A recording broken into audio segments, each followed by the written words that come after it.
Hello and welcome to yet another video. This is the 14th episode in which, rather than Hinata's father, a young Uzumaki Naruto foils Kumo's kidnapping attempt. However, he receives a severe wound in the process, jeopardizing his shinobi career. That is, if not for a certain fox stepping in and offering Naruto the Hokage to be a reward for his heroism. Witness Naruto's newfound power and unique perspective. This story comes from Story Seeker 7. Make certain to support him, her. Please like and subscribe to show your support. Let's get the show started.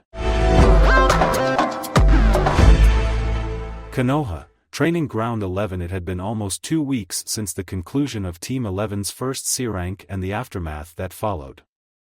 Shisui was pleased to see that his genin had recovered from the trauma of their first kills, or as much as they could. Once the 3-day grace period had ended, the team resumed their normal activities seamlessly. But Shisui was not fooling himself into thinking that nothing had changed. It wasn't something that most would have noticed, but it was apparent to the members of Team 11 that a new dynamic had been added. The genin of Team 11 still did as any other kids their age did. They talked, laughed, and played games. They hung out at all of their favorite spots, just being kids. That was something Shisui was thankful for. But at the same time, there was something different about his genin. He saw it more often during their training session, though, on occasion, he would catch glimpses during their off times. Once there was an air of excitement about them whenever the three came to the training grounds. They were eager to learn and to become better shinobi. Their eyes had been innocent. But that eagerness wasn't so much gone as it was tampered. They were taking their training more seriously, possessing a determination to be better. The innocence in their eyes had dimmed. It was a strange feeling for Shisui, having a mixture of pride of the now determination his genin had. Even after facing one of the darker realities of shinobi life, Naruto, Hinata, and Sasuke were still willing to press on. But at the same time, a weariness had settled over the jonin. He wanted his genin to be kids. Shisui sighed and shook the thought off. He knew what had been done had been done. There was no changing that now. The best thing he could now was prepare them for times to come. And hope that a part of them would make it out on the other end. All right, team, Shisui said, grabbing the three genin's attention. I think it's time we moved on to missions for the day. Hokage Tower, so, what kind of mission do you think we'll get? Naruto asked as he put his hands behind his head. Sasuke shrugged. Who knows? He said. Maybe we'll be asked to paint someone's fence. Or walk the Inuzuka dogs. Naruto nodded. Maybe, he said. Just so as long it's not catching that demon cat, I'm just fine. Next to Naruto, Hinata giggled. Tora's not that bad, she defended the hell cat. She's a nice kitty once you know how to handle her. Sasuke snorted. Easy for you to say, he said. You haven't been on the receiving end of that demon's claws. Then he glared at Naruto when he heard him chuckling. Don't act like you're an exception, dope. I've seen that thing bite you more than a few times. Naruto smiled at him and shrugged his shoulders. Not as much as you, he said. She likes me better. Once she settles down, she purrs almost as much as she does with Hinata. I don't know why she seems to like you guys, he said. He looked at Hinata. Well, Hinata, I can see. But Naruto, he drew out, looked at Naruto with a deadpan look. He heard a chuckle coming from Shisui. It probably has something to do with the fact that he hasn't tried to set her on fire, he said. Cats don't like that sort of thing. Most living things don't like being set on fire. For the second time in the conversation, Sasuke snorted. It's not like it would actually hurt that thing, he commented. It'd probably feel right at home in the flames. This got another chuckle from his sensei. Maybe, he said. But that's something we don't want to find out. So please don't go setting Tora on fire, even if she is a hellcat. The others around him laughed, causing Sasuke to roll his eyes. Whatever, he said. Naruto shook his head. Getting back on topic, he said. I just hope we get something a little more exciting. Granted, the last few D ranks haven't been so bad. They actually feel more like missions than doing someone else's chores. Sasuke and Hinata both nodded their heads. Since their first C rank concluded, they had returned to doing the normal D ranks. Except they weren't doing chores around the village anymore, or not as much as before. Instead of missions like painting a fence or babysitting someone else's brat, Team 11 had been getting stuff like helping sort out files and mission reports. Or patrolling around the walls of the village, things that felt marginally more important. Shursui had told them missions like that were affectionately called D+ missions. It was a nice change in pace, in Sasuke's opinion, even if they were still stuck doing chores. Still, Sasuke was of the same thought as Naruto. He wished the team's next mission was something more exciting. Another C rank would be nice.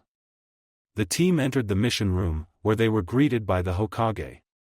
Sasuke was briefly taken aback that instead of the usual Chunin helper, Itachi was sitting next to the Sandaime. Big brother? Sasuke said to his brother. What are you doing here? Itachi smiled at the approaching Team 11. Just helping Hokage-sama with some of his work today, he said. I didn't have much to do today, and the Sandaime looked like he needed the help. The Hokage smiled and nodded his head sagely. Your brother has been most helpful today, he said. It's even allowed me to catch up on some paperwork that has been backing up. Then he locked his fingers together and gave the team a grandfatherly smile. So, tell me, Shursui, what can we do for Team 11 today? Shursui nodded. Nothing too much, he said. We're just here to get a mission or two for the day. The Hokage nodded and gestured to Itachi. All right then, let's see what we have for you. Itachi started to flip over a stack of papers. Inazuka needs someone to walk their dogs, Itachi said. There is also a babysitting request from a merchant in the village. He went through a few more papers listing out the various missions available. If Sasuke was, to be honest, none of them sounded appealing to him. What about a patrol along the village walls? He pulled a paper out from the stack. Shursui looked like he was mulling over the choices. Probably weighing out the pros and cons of the mission. I think, he never got to finish his sentence when a Chunin burst into the room. Hokage-sama, I think you need to see this, the Chunin said, running up to the Hokage and handing him a scroll. With a nod, the Sandaime took the scroll and opened it up. He and Itachi read through its contents. What's going on? Naruto whispered into Sasuke's ear. I don't know, Sasuke whispered back. But whatever it is, it's important. As they read through the scroll, the looks on both the Hokage's and Itachi's faces were unreadable. They seemed to read over the scroll 2 or 3 times before it was placed on the desk, and the Hokage let out a long sigh. Is something going on? Shursui asked with a concerned look. The Hokage nodded. Yes, he answered. Fortunately, you and your team are here now. I'm afraid that the D ranks will have to wait. I have a mission for you.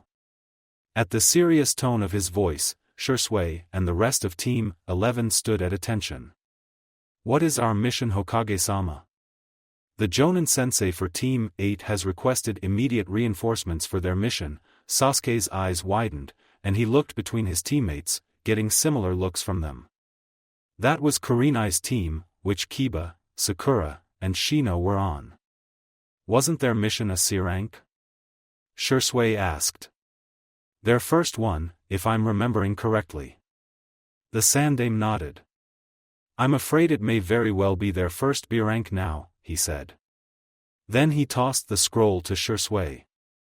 Shursui caught it and read it over. At about what Sasuke guessed was the halfway point, a tight frown appears on Shursui's face. He looked up at the Hokage. What was she thinking? He asked. That's a question I would like to ask her myself, the Hokage said. But for now, I am willing to trust her judgment. But I do want your team to reinforce hers. Shisui was silent for a moment. I'm not sure if my team is ready for something like this, he said. Sasuke was about to offer a protest when an outstretched arm stopped him. He looked at Naruto, seeing him a look that said, "Don't." Perhaps, Itachi said. But this mission could present us with certain opportunities. Look through the rest of the scroll's contents. Shisui did as Itachi suggested. Sasuke narrowed his eyes. He knew his brother was trying to communicate something to Shisui. But he couldn't decipher what it was. Shisui looked back up at the Hokage and Itachi, an unreadable expression on his face. I see, he said. He rolled up the scroll and tossed it back to the Hokage. Then my team accepts the mission. We'll depart as soon as we can. The Hokage and Itachi nodded. Good, the Hokage said. Debrief your team and set out. Shisui saluted, and Naruto, Hinata, and Sasuke quickly did the same. Yes, Hokage-sama, Shisui said. Shisui turned around and made for the door. The genin members of Team 11 exchanged quick confused glances as they followed their sensei. Once they exited the mission room, the questions came. Shisui-sensei, what's going on? Sasuke asked. What was with that message? Yeah, Naruto joined in. I heard something about Team 8. Are they in trouble? Do they need help? Is Kurenai-sensei okay? Hinata asked. Team 8 ran into a bit of trouble with their C-rank mission, Shisui explained. What do you know about their mission? Sasuke tried to recall if Kiba, Sakura, or Shino had told them anything about their mission. Not much, he said. Something about a bridge builder. But that's about it. Naruto nodded. I remember Kiba mentioning the guy was a drunkard, he said. But that's about it. What about you, Hinata? The Hyuga girl shook her head. Shisui nodded. To get into the specifics, he said. Team 8 was to escort a bridge builder named Tazuna back to his homeland, the Land of Waves. On the way there, the team was ambushed by a pair of Chunin-level shinobi, Gozu and Meizu, otherwise known as the Demon Brothers. Concerned looks spread across the faces of Hinata, Naruto, and Sasuke. Are they all right? Hinata asked. None of them got hurt? Shisui nodded. Thankfully, no one on Team 8 was injured, he said. Some fried nerves, but aside from that, no one was hurt. At this, the members of Team 11 felt relief. They were able to subdue and capture the Demon Brothers. After Kurenai interrogated the prisoners and pressed Mr. Tazuna for answers, she learned that he had lied about the details of the mission. The genin frowned. The Land of Waves has been taken over by a businessman named Gato. Gato? Hinata said. The others looked at her.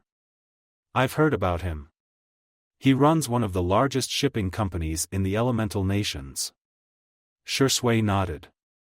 That's the man, he said. But most people don't know that he runs a small criminal empire.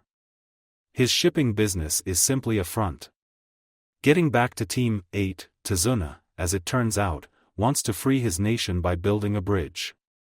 Sasuke frowns, a little confused. How would a bridge free his nation? The Land of Waves is a small island nation, Shisui explained. Their only means of trade is through boat. Which this Gato guy has a monopoly on, Naruto said. I'm getting the impression that this guy hasn't been treating the Land of Waves very well, has he? The country is starving, Shisui said. So, no. So, if this Tazuna does manage to build his bridge, that would basically free his home, Sasuke said. Shisui nodded. Right, he said. With the bridge complete, the Land of Waves could trade freely with the rest of the world. It would break Gato's stranglehold over the country. Something that this Gato guy wouldn't want, Naruto summed. Which explains why Shinobi came after Tazuna. I don't suppose there's any chance that they were the only ones. Shursui shook his head. I highly doubt it, he said. In fact, we might even have an idea of who Team 8 will come across next, now that the Demon Brothers have failed. Sasuke raised an eyebrow. Who? He asked. Zabuza Momochi, Shursui said. Otherwise known as the Demon of the Bloody Mist, the Demon Brothers are known associates of his. Sasuke felt himself gulping. Anybody who got a name like that wasn't anyone to be messed with. What if Team 8 encounters the guy before we arrive? He asked. Can Kurenai handle him? He saw the worried expression on Hinata's face. Shursui rubbed his chin. I'm not sure, he said. But I would rather not find out. Our mission will be to reinforce Team 8 and help them complete their mission. While their mission started out as a C rank, in all likelihood, it will be bumped up to a B rank. Sasuke and the others nodded. They were exiting the Hokage Tower now. So, when do we set out? Naruto asked. As the Hokage ordered, Shursui said. He turned around to face his genin. We set out as soon as possible. Go get your stuff and whatever provisions you can get. We meet at the main gates in 2 hours. Understood? The 3 genin stood at attention. Hi, sensei, they said in unison. Shursui nodded at them. Dismissed, he said, disappearing in a swirl of leaves. Sasuke and his teammates wordlessly nodded at each other before they departed. Sasuke got his wish about getting a more exciting mission. Now it would remain to be seen if he would regret that later. Forest clearing, so, you got another mission outside the village? Kumo asked. A C rank? Sasuke shook his head. Actually, it might be a B rank, he said.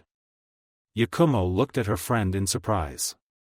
A B rank? She asked for clarification. Isn't it a bit early for that kind of mission? It's not that she didn't believe Sasuke and his team could handle something like that. She was just worried. It's kind of complicated, Sasuke said. I got time. Kumo picked her brush up and started on her canvas. Deep down, she desperately wished Sasuke wouldn't look under the cover she had hastily thrown over one of her other works. She barely had time to swap it out and cover it when she felt Sasuke's chakra. She hoped that he didn't see anything. Sasuke nodded and explained to her what happened in the mission room. So, I got about an hour before I have to go, Sasuke said. Kumo put her brush into the paint. So, you came to say goodbye to me? She asked as she examined what she had on her canvas so far. She felt that another shade of color might help, and maybe she needed to work on the shadows. Sasuke shrugged his shoulders. I didn't want to leave you wondering, he said. I know we agreed to hang out today. But with the mission, I'm afraid we won't be able to do that today. Or for a while. Kumo smiled and turned her head. Sasuke, she said, we hang out almost every day. What's a day or two with each other going to do? Remember you. We're on that C rank for what 2 or 3 weeks? And I was fine without you. Sasuke scratched at his cheek. I guess, he said. Though I get the feeling that this mission will be longer. I'm guessing maybe a month or longer. It depends on how quickly we can catch up with Team 8 and how long this bridge builder will take. Kumo smiled and turned her attention back to her canvas. She picked the brush up. Then I guess I will see you when you return, she said. Don't worry. I'll have the others to keep me company if that's what you're worried about. Besides, as much as I like spending time with you, and she did. The moments she spent with Sasuke were some of the happiest in her life. It's nice to see others every now and then. Sasuke chuckled. Oh, trust me, I know the feeling, he said. Spend any time with Naruto, and you'll wish for time to yourself. The dope talks too much and gets on my nerves. Yakumo had to repress a giggle. Now, don't be like that, she said. If he were to disappear tomorrow, you'll be the first to miss him. Well, right behind Hinata, that is. Sasuke snorted and crossed his arms. Me miss that dope, he said. Like that would happen. I would enjoy the peace and quiet without him around. Yakumo giggled and stroked her brush across the canvas. You tell yourself that, she said with a smile. Then a frown tugged at her lips. Hey, Sasuke? Yes? Sasuke said curiously. Yakumo bit her lip. When you get back, she started. Do you think you can tell me about your mission? I like it when you talk about them. She was met with silence for a second. Sure, Sasuke said. I can tell you what happened when I get back. Yakumo smiled and nodded. Thanks, she said. It was nice hearing about Sasuke and his team's missions. Sometimes she would even pretend she had been a part of them. Have you got any word about getting a team yet? Sasuke asked after a moment of silence. Yakumo paused mid-stroke. Not yet, she said. I guess they're still waiting for an opening to come up. She could feel Sasuke staring at her. I hope you get one soon, he said after a moment. Yakumo smiled and continued with her painting. It's not like I'm doing nothing, she said. I still get to train, and they let do some D-rank soul. She was also allowed to train with the other genin teams, mostly with her graduating class. So, it wasn't like her shinobi career was being completely stalled. And even if I do remain in the reserves, it won't stop me from being a good kunoichi. I guess, Sasuke said. I'm just worried that you might feel a little left behind. The rest of us have teams and can go out on missions outside the village. But you're stuck here waiting for your team. Yakumo would admit that she did feel a little of that and maybe a little bit of jealousy. More than a bit. Yakumo ignored the voice in the back of her mind. Then, a thought occurred to her. Actually, I might be getting one soon, she said. Maybe, or. At least I think I have an idea of one of the people I'll be with. Sasuke walked beside her. From the corner of her eyes, she saw a curious expression on him. Go on, he said. In her mind, the memory of meeting a strange boy surfaced. He's another genin that's been placed in the reserves, Yakumo said. He just became a genin. Sasuke raised an eyebrow. Someone from our class, he asked. Yakumo shook her head. That's the strange part, she answered. I don't recognize him from our class. Or from the academy in general. Sasuke rubbed his chin. That is weird, he replied. Did you ask him about it? Yakumo nodded. I did, she said. His family trained him until they felt he was ready for the academy's graduation exam. Sasuke furrowed his brow. I didn't know you could do that, he said. I didn't either until he told me, and I looked into it for myself. She dipped her brush into a jar of paint. Turns out you don't need to attend the academy to become a shinobi of Konoha. Just pass its graduation exam. So, we didn't have to bother with all those years listening to Irika's lectures? Sasuke said with a smile. We could have just been trained by our families, have skipped the whole process. What a dream that would have been. Especially for Naruto, he loves Irika like a brother, but he hates his lectures. Not something I can disagree with. Yakumo smiled. Irika was a good man and even a good teacher. But she had to agree with Sasuke, and the rest of her class, that the man's lectures were boring. More than a few times, she had caught herself nearly falling asleep through them. Yakumo shook her head. Getting back on point, she said. He took the graduation exam and passed. I see, Sasuke said. I guess he was placed on the reserves like you were. Yakumo nodded. Not a lot of teams available right now, she said. I've heard that we got quite a few genin in the reserves at the moment. Sasuke nodded his head. He had a faint memory of Itachi mentioning something like. He couldn't place when and where, though. I don't know that there were so many. Yakumo nodded. It happens, she said. Some get left behind by their teammates, or well, Sasuke nodded, knowing what she was alluding to. And then there's me. The odd one out. Sasuke frowned. You're not the odd one out, he said. You're just a little unlucky, that's all. I'm sure you'll get a team eventually. Yakumo smiled. Not the best way to put it, but she appreciated the effort. Which brings me to my point, she said. I've heard that there's enough of us, that the Hokage is considering making new teams from the reserves. Sasuke raised an eyebrow. And you're thinking that this guy will be on the same team as you? He asked. For some odd reason, there was a subtle edge in his voice. Yakumo chooses to ignore it, chalking it up as her imagination. Just a feeling I have, she said. He's around our age. Might even have been in our class if he had gone to the academy. Sasuke remained silent for a moment. What's he like? Yakumo tried to recall what the pale boy was like. Well, first off, his name is Sai, she said.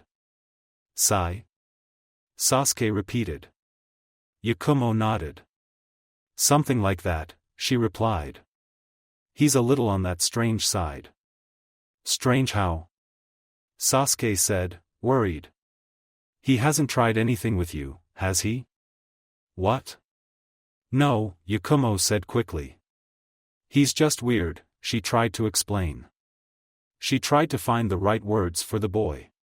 She knew there was something off about him but couldn't place what.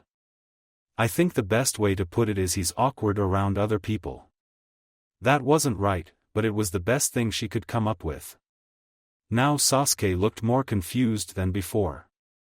He's awkward? He questioned. Like how? Yakumo put her brush down and put a finger on her chin. Well, first off, he's smiling all the time, she said. But it's a very obviously fake kind of smile. It's like he forced himself to smile. It was also more than a bit creepy to her, but she wouldn't mention it to Sasuke.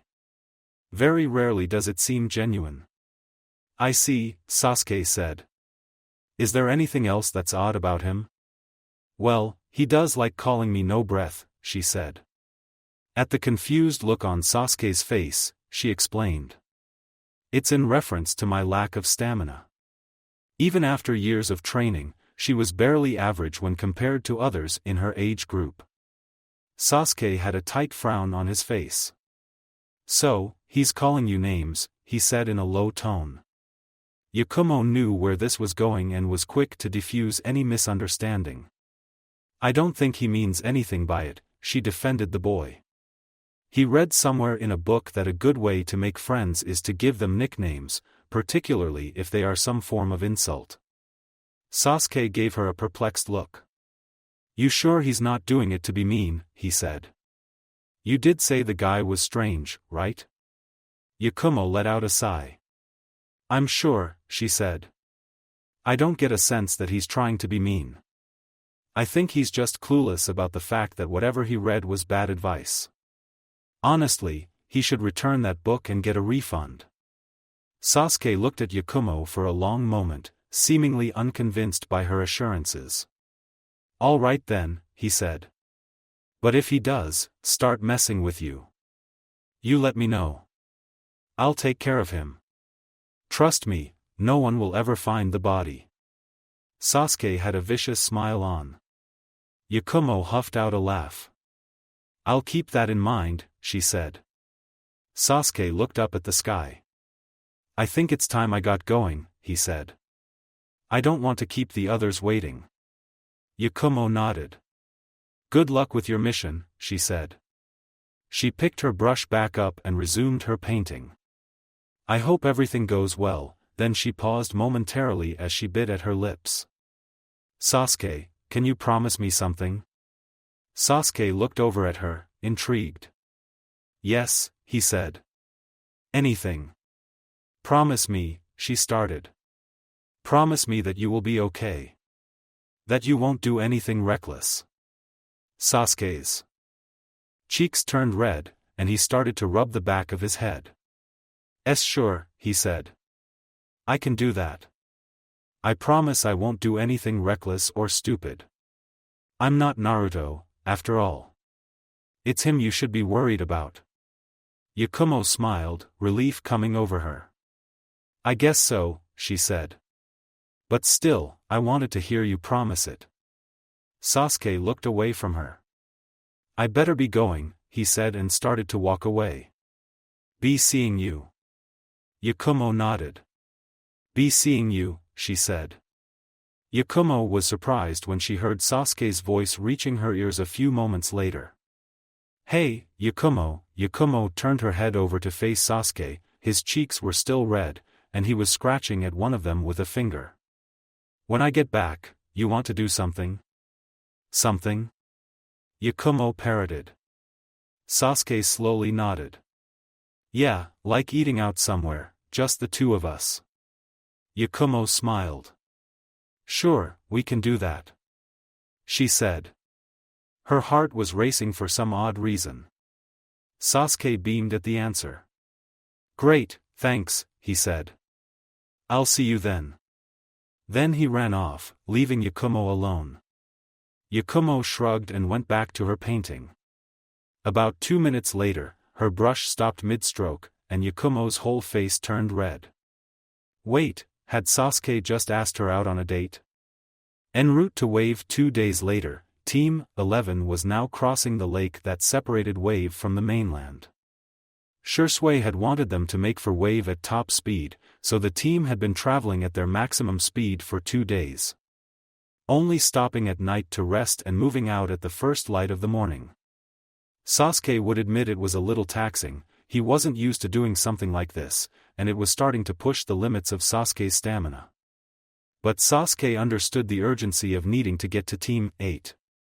If what Shisui said about this Zabuza guy was true, them getting to Team 8 quickly could mean the difference between life and death. So, Sasuke pressed on the best he could. He also knew something like this could happen again, so this was an excellent chance to see how far he could push himself and where he could improve. Reaching the lake, Team 11 running over the water. Sasuke was glad that water walking was one of the first things Shisui had taught them as their sensei. It was a massive time saver, even if Naruto and he still had a little trouble with it.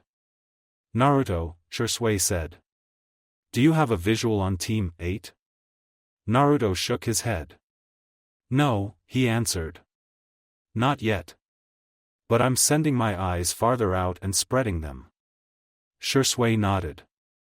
Keeping looking, he said. We need to find them before they are intercepted by Zabuza. Naruto nodded. Right, he said. Anything I should keep a lookout for? Fog, Shisui said. Zabuza was a former shinobi of Kiri. They have a jutsu there that lets them create a thick blank of fog. Zabuza is known to be a master of the jutsu. Sasuke nodded. A perfect chance for him to do his silent kill technique, he said. Sasuke repressed a shudder at the thought of the silent kill technique. A means of killing someone so quickly and quietly that often the victim didn't know they were dead until the Shinigami was before them. And Zabuza was considered a master of it. I think I can already see some fog, Naruto said. Should I look into it? Yes, do it now, Shisui said. Where is it? They crossed onto the land. Naruto pointed in a direction. That way, he said. You think it might be them? Shisui nodded. I'm willing to bet on it, he said. With the failure of the Demon Brothers, Zabuza would have no choice but to intercept them now and try to kill Tazuna. This would be the perfect chance for him now. Shisui glanced over at the genin of Team 11. All right, everyone, he said. There's a good chance that Team 8 is already engaged with Zabuza. We'll be jumping into the thick of it. I want the three of you to help the genin of Team 8 protect the bridge builder, while I aid Kurenai in her fight against Zabuza. If it looks like things are going badly, I want you to get out of there with Team 8 and Tazuna. Understood? Naruto, Hinata, and Sasuke nodded. "Hi," they said. Shisui nodded, pleased by their response. "Good," he said. "Naruto, I want you to spread your eyes out and provide support where you can. Also, keep a lookout. You'll never know what Zabuza has up his sleeve." Naruto nodded. "Hinata, I want you to do the same with your Byakugan." Sasuke remained silent during the exchange. He wished he could do more, but he had yet to awaken his Sharingan. Something he was more than a bit embarrassed by. His brother had awakened him when he was 8 and his father at 10. Of course, he knew those were unusual cases, as most Uchiha didn't awaken their Sharingan until they were around his age. Sometimes even later. Logically, Sasuke knew that even if he had his Sharingan right now, it wouldn't be helpful right now. Naruto's Fudogen and the Byakugan were well suited for tracking and sentry duties. The Sharingan, not so much. It was meant more for combat situations. But he still wished he had it. Sasuke shook his head and looked at Shisui. "Did you hear me?" Sasuke shook his head. "No," he answered. "I was distracted." "What was it?" Shisui had a tight frown on his face but seemed to move on. "I said I want you to be on alert as well," he said. "We're going into dangerous territory here, and each of us has to stay alert. Got that?" Sasuke nodded. "Got it, Shisui-sensei," he said. Shisui still had his frown, but he nodded at Sasuke. He looked back in front of him. "Then let's go," he said. "We don't have time to waste." Not long after, Naruto made a report. "Sensei, I got something," he said. "Several figures deep in the fog. They look like they're fighting." "That's got to be Team 8 and Zabuza," Shisui said. "Can you make out what's going on?" Naruto nodded his head. "Somewhat," he said. "The fog is making it hard to make things out. But I think I can make out the gist of what's happening." "Tell us," Shisui ordered. "Kiba, Sakura, and Shino are around some old guy. I'm guessing that's the bridge builder. It looks like they're fighting clones of Zabuza. Since he's from Kiri, I'm guessing they're water clones. How are those three holding up?" Shisui asked. "Water clones may not be as strong as the original, but they're still dangerous." "Reasonably well, I would say," Naruto said. "Kiba and Shino just took one out." Shisui nodded. "Then what Kurenai and Zabuza himself?" he asked. "Can you see what they're doing?" The team crossed into the fog. They would be on top of the fight any minute now. "I do," Naruto said with a tight frown. "I'm afraid Kurenai may be in a worse position. She and Zabuza are over a nearby lake, but Zabuza has trapped her in a water ball." "The water prison jutsu," Shisui said. "A Kiri classic, used either to subdue opponents or drown them." "All right, you three reinforce the genin members of Team 8. I'll jump in and save Kurenai. Then the two of us will engage Zabuza. Got that?" "Hi sensei." "Then let's go." Land of Waves. Zabuza looked between the kunoichi trapped in his water prison and the genin she was leading. Admittedly, he was somewhat impressed with genin even if they had yet to taste blood. Being able to hold their ground with his water clones was impressive. They did hold 1/10 of his strength. So, the three sniveling brats had to be good. Well, the Aburame and Inuzuka were. The pink-haired kunoichi wasn't so much. He looked back at the kunoichi. Kurenai, the genjutsu mistress of Konoha, she had lived up to her title, trapping and ensnaring him in genjutsu after genjutsu. But Zabuza had not become the demon of the bloody mist without coming up with a counter or two to genjutsus. "All right, Gakis," he said. Here's the deal, he looked at the shaking genin. A smile formed under his face, wrappings.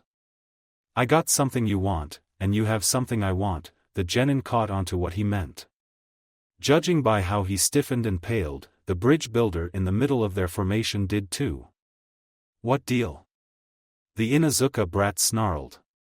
He and his genin friends tightened their formation around the target. A low growling came from his canine partner. Simple, Zabuza said. You give me the bridge builder, and in exchange, he looked at his captive. The kunoichi glared defiantly at him. I let this pretty little thing go. A fair deal, don't you think? So, what do you say? The Inuzuka boy bared his teeth, and the pink-haired girl looked between him and the bridge builder. The Aburame just remained impassive. He had heard members of the Aburame were creepy like that. The Inuzuka brat opened his mouth to say something. It's a nice offer, only for another voice to cut him off. But I think I'm going to have to say no. It was only through his quick thinking and years of experience that Zabuza managed to jump out of the way of the incoming blade. But he was forced to break his hold on the water prison. That was a minor consideration as Zabuza was forced to duck under another sword swipe followed by another. Growling, the former Kiri swordsman jumped back several times to distance himself and the newcomer. When he got a good look at the shinobi, Zabuza ever so briefly felt a tinge of fear when he saw the blood-red eyes of the Sharingan. Zabuza cursed under his breath. He should have known that the Konohanin would have called in backup. At the very least, Kurenai would have known who they would be going up against next after subduing the demon brothers. It was just his luck that the backup included an Uchiha. Zabuza stole a quick glance at the bridge builder and the genin around him.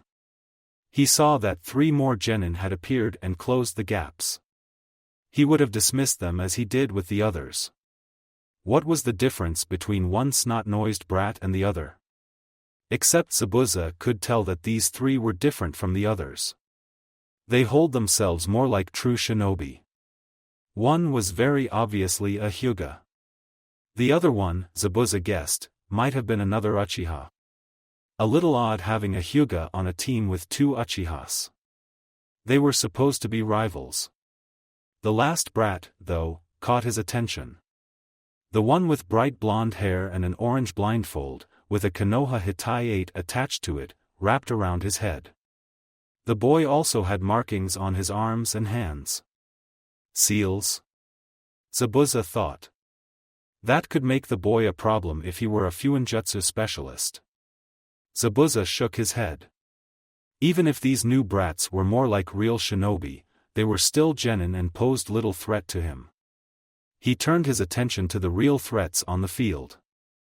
The pair of jonin standing across from him. The kunoichi, Kurenai, was gasping for air while the newcomer stood protectively beside her. One Sharingan eye on her, and the other focused on him. The genjutsu mistress he could handle, it was this Uchiha, Zabuza was uncertain about.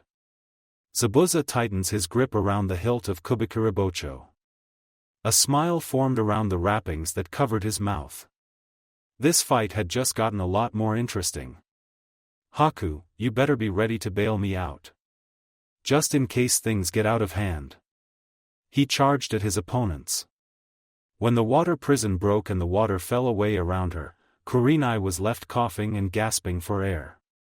On instinct, she channeled chakra to her legs and feet, keeping her from falling under the surface of the lake. After catching her breath, she stood up and looked at the newcomer. Shursui, she said, recognizing the man. So, you're my backup. The Uchiha nodded his head. Me and my team, he said. Kurenai looked at her genin, seeing that the genin members of Team 11 had appeared beside them.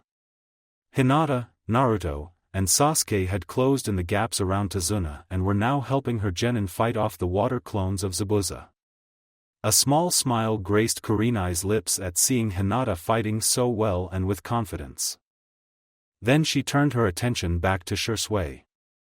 Thanks for the save, she said, pulling a kunai out. You arrived just in the nick of time. Shisui nodded at her.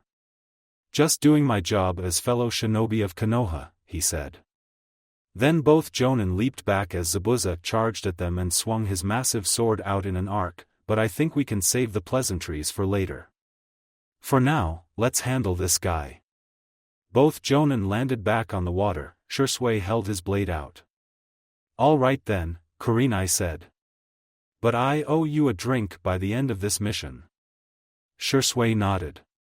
Deal, he said. Zabuza came at them. Shisui gritted his teeth as Zabuza swung his sword down. It collided with Shisui's blade, almost driving his feet into the foot. So Konoha sends more nin my way? Zabuza said. I don't know if I should feel flattered or insulted. Shisui smiled. Probably the former, he said before he disappeared. Reappearing behind Zabuza, Shisui swung his sword out. Only for Zabuza to spin around and parry the attack. You're the demon of the bloody mist. Not exactly a lightweight. Zabuza chuckled. So, my name precedes me, he said. But so does yours, Shunshin no Shisui. Shisui smiled and flicked out of sight. He appeared again, threw several shuriken at the former Kiri swordsman, and then flickered again. He reappeared above Zabuza and went through a set of hand signs.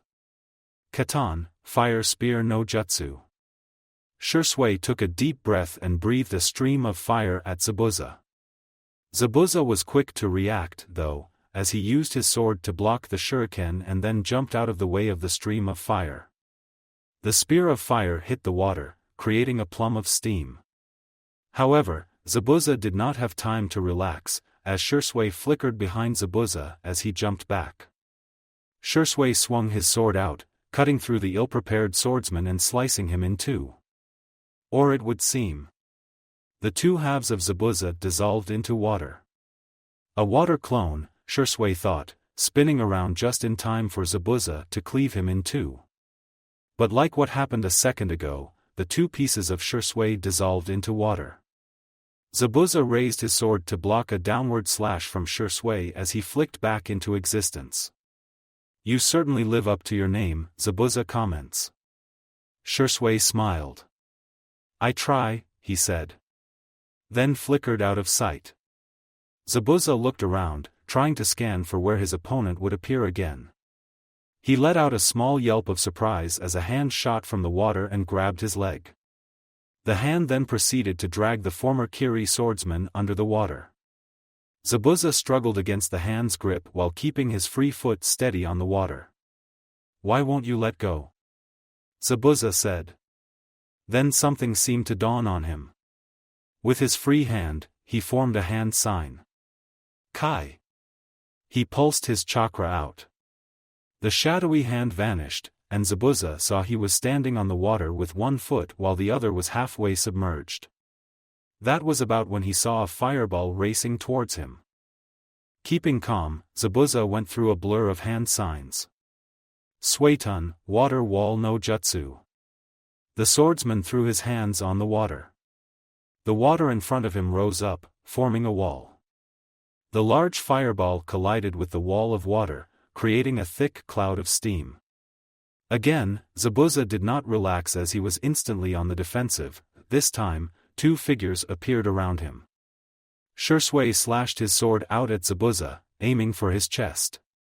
While Kurenai swept her legs out, intending to sweep his feet out from under him. But Zabuza jumped up, avoiding the sweeping kick from the Konoha Kunoichi, and parried the attack from Shisui. Both Konoha Jonin twisted around to avoid colliding with each other. That gave Zabuza some breathing room, which he used to jump back from the two, putting some distance between him and them. Shisui and Kurenai turned around to face Zabuza just as he started to go through a series of hand signs. A smirk appeared on Shisui's face. He started going through his own set of hand signs. Hand signs that Zabuza quickly recognized. You're copying me, Zabuza said. So, the tales of the Sharingan are true. It lets you copy any jutsu, you see. Shirsui's smile grew. It can do more than copying you, he said. Haven't you heard of the other tales of my clan's jujitsu? The rumors that say it lets us see the future. What the future? Zabuza said, an edge of uncertainty creeping into his voice. Are you telling me you can see what will happen? Shirsui nodded. More than that, he said. I can see your future, Zabuza, and how this fight will end. I see your death, Zabuza of the bloody mist. You will die by the end of this battle. I can see it. Both of us can. Both of you? Zabuza said, looking at Kurenai. What are you? Then paused when he saw the kunoichi going through the same hand signs as him and Shirsui. But that was a minor detail he took in as he gazed into the woman's red eyes. Red eyes that had spinning tomas in them. The Sharingan. Zabuza said. Impossible, you can't have that. You're not an Uchiha, but here he was, seeing two sets of Sharingan eyes staring back at him. Both Jonin were mirroring his every action. Zabuza shook his head. No, this had to be a trick. There was no way he was dealing with two Sharingan users at the same time. Nor could they possibly see his future. No one could do that. Kurenai smiled. I can see your doubts, Zabuza, she said. I can see the uncertainty in your eyes just as clearly as I can see your demise. These eyes of mine, they let me see the future. The toma in her eyes kept spinning and spinning. It was like watching a pinwheel. The same thing was happening in the eyes of Shirsui. The future has no place for you, Zabuza. Can't you see it? Zabuza grew more confused. What was this Kuno? Then he saw it. A shadowy figure formed behind the two Konoha shinobi. That figure that was mirroring Zabuza's action. No more than that, the figure was a misty reflection of himself. The figure finished its set of hand signs and seemed about to channel a jutsu. When it was cut apart, and fell to the water's surface in pieces before it vanished. Zabuza felt a shiver go down his spine. Did he? No, he couldn't have. He couldn't have just seen his future, foreseen his demise. Zabuza had to finish this now before what he saw had a chance to come to pass. He completed his hand signs and channeled his chakra. The Konoha Jonin finished at the same time as him. Suetun, Water Dragon no Jutsu. The water started to ripple and rise in front of the three battling shinobi. The waters formed into the heads of dragons that now seemed to glare at each other. Zabuza's water dragon rose and soared toward the Konoha shinobi. Meanwhile, the water dragons formed by Kurenai and Shirsui twisted around one another and shot out toward Zabuza's dragon. Zabuza smirked. This was good. When the attacks collided, they would cancel each other out. Then in the chaos Zabuza would summon a blanket of mist to cover the lake. He would use that as an opportunity to pick off the Jonin with his silent killing technique. Zabuza was already forming the necessary hand signs when the three water dragons collided. Zabuza's smirk quickly melted away to a look of shock and horror as only one of the Konoha shinobi's dragons collided with his, creating a thick wall of water that then fell back into the lake. But the second of the two dragons simply phased through Zabuza's and raced toward him. Impossible, Zabuza shouted, bracing himself for the incoming attack. It passed right through him. What? Zabuza looked behind, seeing the water dragon moving past him. Then, after a short distance, it turned around and started to circle around him. Faster and faster, it went until the water around it began to move. Within moments Zabuza was caught up in a vortex. How? He said, struggling against the whirlpool. How could one of the Konohanin's attacks pass through like it wasn't? A thought struck Zabuza. He channeled his churka. Kai. The water dragon circling around him vanished, and so did the image of Kurenai. For a moment, Zabuza thought the whirlpool would also disappear, and he would find himself standing back on the lake's surface. Then he was pulled under by the currents of the very real whirlpool. Zabuza's eyes widen as he realizes how thoroughly he has been tricked. He tried his hardest to break free from the currents of the whirlpool. But at every turn, he was tossed about by the waters. Before the currents swept him away, the last thing he saw was the kunoichi standing at the center of the whirlpool. His back slammed into a tree, and after that, he felt several kunai pierce his body. Shisui walked up to the pinned Zabuza. A smile was gracing his lips. Like I said, he spoke to the former Kiri swordsman. I foresaw your future, and your future says you will die here. Shisui held his sword out, ready to finish his opponent. Then two senbon flew out and struck Zabuza in the neck. Shisui's eyes widened as he saw the blood explode from Zabuza's neck. The former Kiri swordsman twitched for several seconds before his whole body went limp. You were right, a voice said. You did see him die. Shisui turned to face the source of the voice. He saw a masked girl around his genin's age standing on a tree branch.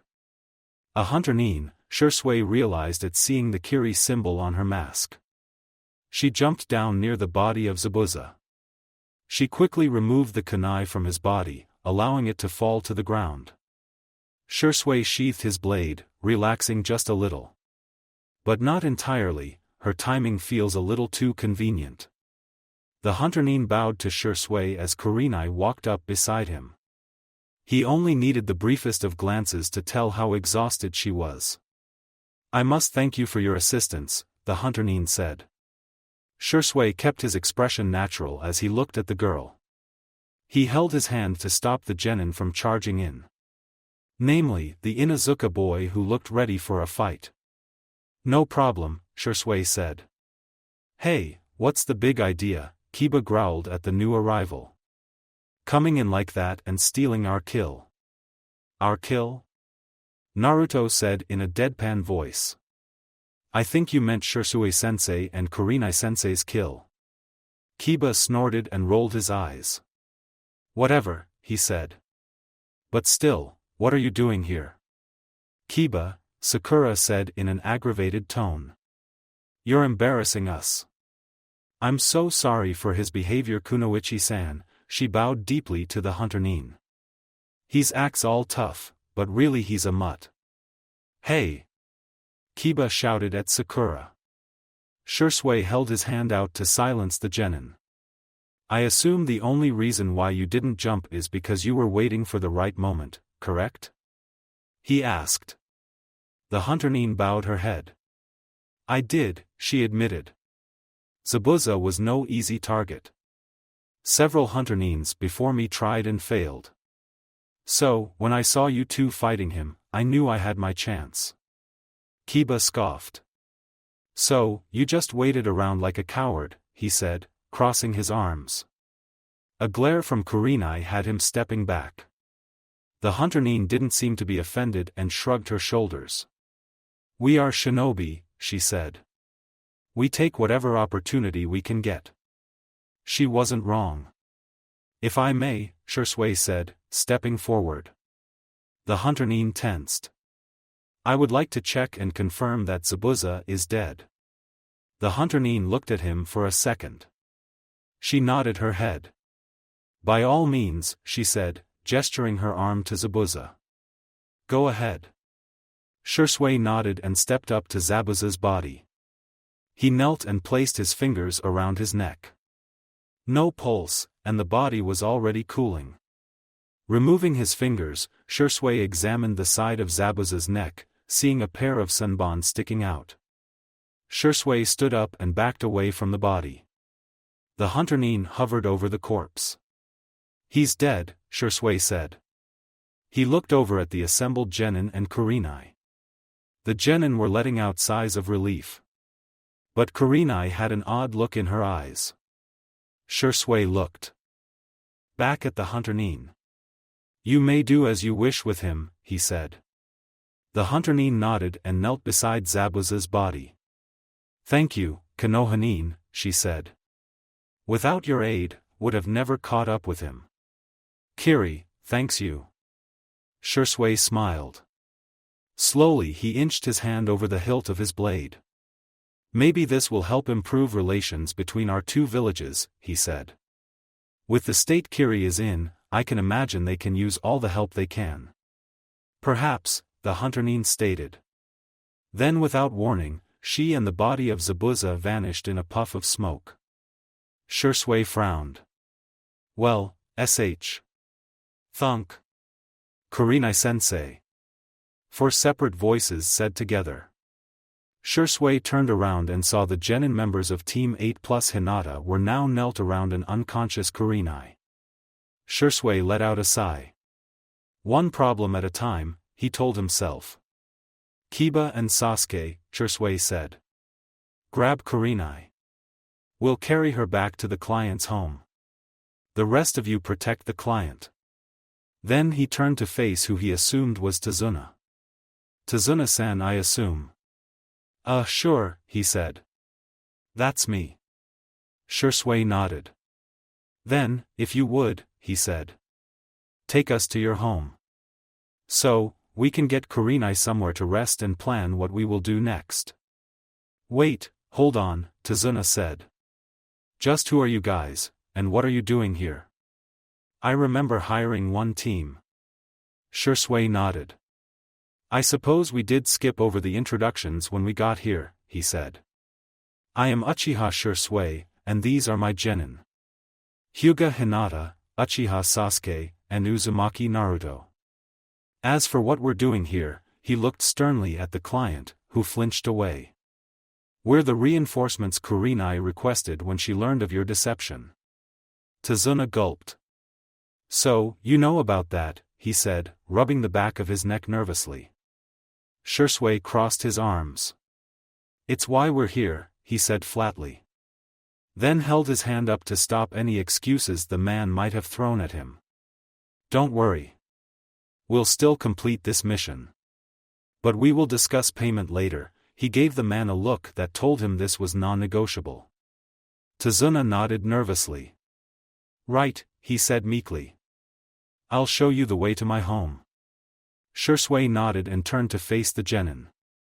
Kiba and Sasuke were already carrying Kurenai, while Naruto, Hinata, Sakura, and Shino flanked Tazuna. All right, teams 8 and 11, let's get to the client's house. Then we'll discuss what to do next. Understood? Hi. Then move. Wave. Tazuna's home. Much to everyone's relief, the trip to Tazuna's house had been an uneventful one. Naruto had already sent his eyes ahead to investigate the area, making sure the 6 genin, 2 jonin, and the 1 middle-aged bridge builder did not walk into a trap. Once at the door of Tazuna's home, they had knocked at the door and were greeted by a young woman. Tazuna's daughter, how a pretty lady like her could have come from a geezer like their client, was a mystery to Naruto. Once inside, Shursui had Sasuke and Kiba take Kurenai into one of the houses. Guest rooms. While Shursui was busy checking over Kurenai with a worried Hinata helping him, the rest of the genin were left waiting around in the kitchen. It is fortunate that you arrived when you did, Shino said. Otherwise, I would have doubted our chances of survival against the missing nin. Kiba snorted. Don't be like that, Shino, he said haughtily. We could have taken him. Really now? Sasuke said with a grin. From what I saw, you were struggling against those water clones. Which I last read only had a fraction of the strength of the original. Kiba glared at Sasuke. We had it handled, Kiba retorted back. Aren't you going to stop them? Tazuna whispered into Naruto's ear. Naruto shrugged. Hey, if it wasn't Sasuke, it'd be me, he said. Besides, someone else is about to do that. Thunk. Right on cue. Kiba, Sakura said, holding her fist out. Would you please stop making a fool of yourself? She turned to face Sasuke. What the baka for a teammate was trying to say is he's also thankful. Sasuke looked between her and the whimper Kiba as he clutched the top of his head. You're welcome, he said nervously. And that would be me with him right now, Naruto said to the client. Sakura-san can be scary sometimes. A pale-faced Tazuna nodded. Is he going to be okay? He asked, pointing to Kiba. Naruto looked at Kiba and shrugged. He'll be fine, he said. Akamaru was sitting by Kiba, wagging his tail. See, Akamaru isn't concerned for him. So, he should be okay. Plus, Naruto had been on the receiving end of Sakura's punches enough times to know she never did any real harm. Still, hurt like hell, but no real damage. That was about when Shisui walked into the room. Kiba, can you get up for a moment, he said after shooting a casual glance at the Inuzuka boy on the floor. We have things to discuss, and we don't have the time for you to play around. Kiba grumbled as he got back to his feet, still rubbing the top of his head. He muttered something under his breath that got a happy yelp from Akamaru. The rest of the genin gathered around Shisui, except for Hinata. Naruto could see that she was still tending to Kurenai. So, how's Kurenai-sensei? Kiba asked. Is she going to be okay? Shisui nodded. She's fine, he said, getting sighs of relief from Kiba and Sakura. Even Shino showed signs of being visibly relieved. She just had a case of chakra exhaustion. That fight with Zabuza took a lot out of her. She should be waking up soon, but she will take about a week to recover. Then it's a good thing that Zabuza guy is gone now, Kiba said. Naruto frowned. That had been something bothering Naruto ever since the Hunter Nin left with Zabuza's body. Naruto didn't know why, but that one detail nagged at him in the back of his mind. Yeah, about that, Shisui said. I'm afraid around the time Kurenai finishes recovering might be when we see him again. The others in the kitchen blinked at Shisui while Naruto just stared at him. A moment later, the reactions came in. What? Kiba said loudly. What do you mean we'll face him again? Didn't that Hunter Nin finish him off? Next to him, Sakura nodded. Kiba's right, she said. And didn't you say he was dead? You checked his pulse and all. Naruto looked at Sasuke, and they both looked each other in the eye. It seemed they both had similar uneasy thoughts about Zabuza. Very good questions, Shisui said. But let me ask you a question, Kiba. Kiba raised an eyebrow. Yeah, sure, Kiba said. What is it? What do you know about Hunter Nin? Shisui asked. Like what is their role, and how do they do it? Kiba looked perplexed by the question. They're supposed to hunt other shinobi, he said. Right, Shisui said. But to be more accurate, they hunt missing nin, namely ones from their respective villages. A Konoha Hunter Nin would go after missing nin from Konoha, Kiri after Kiri, and so on. The genin in the kitchen nodded along with the explanation. So far, it made sense. But little to explain why Shisui believed Zabuza was still alive. So, tell me, Kiba, Shisui said. What is a Hunter Nin supposed to do after they have eliminated a target? Again, Kiba looked confused by what Shisui was asking, and he was not the only one. After a long moment of thought, Kiba answered Shisui. I remember my mom telling me Hunter Nins are supposed to dispose of the body after killing them. Something about preserving the secrets of the village. Exactly, Shisui said matter-of-factly. Dead or alive, a shinobi's body can hold many secrets that villages like Konoha and Kiri would prefer to stay hidden. So, when Hunter Nins eliminate their targets, they are supposed to destroy all traces of the body. Really, only leaving the head alone as proof they killed the target. Or in the case of Zabuza taking their weapon. The genin all nodded. Okay, that makes sense, Sakura said, looking a little pale. What does that have to do with Zabuza being alive? Shisui nodded.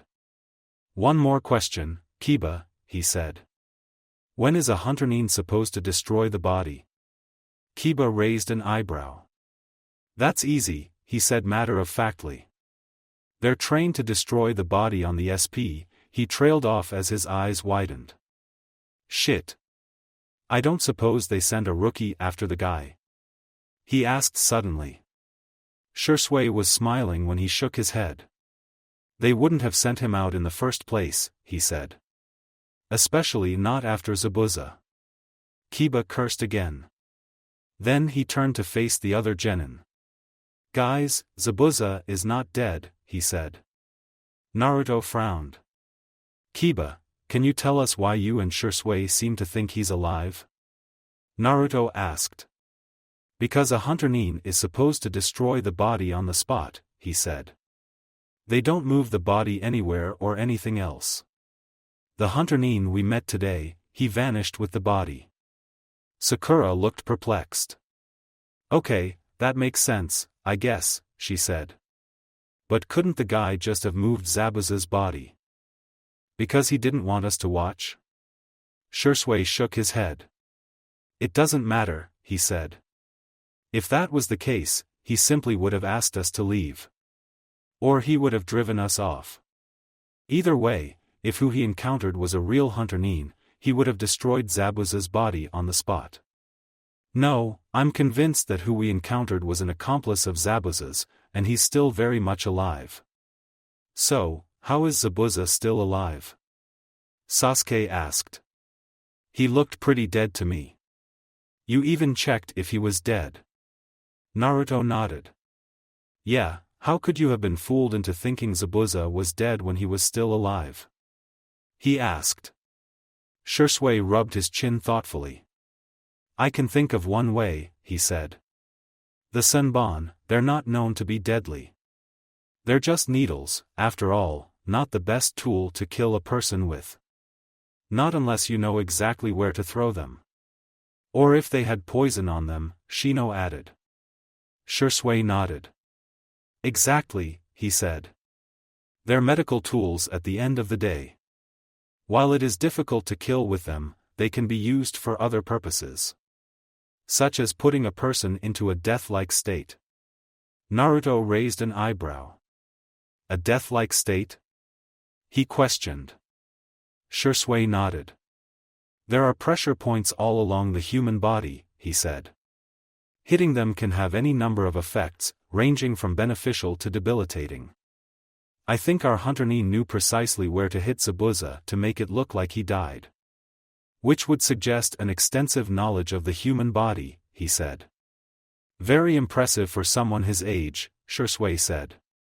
I know Medikin 2 or 3 times his age, that wouldn't have known that. So, wait, Kiba said. You're telling us that this Zabuza guy could still be alive?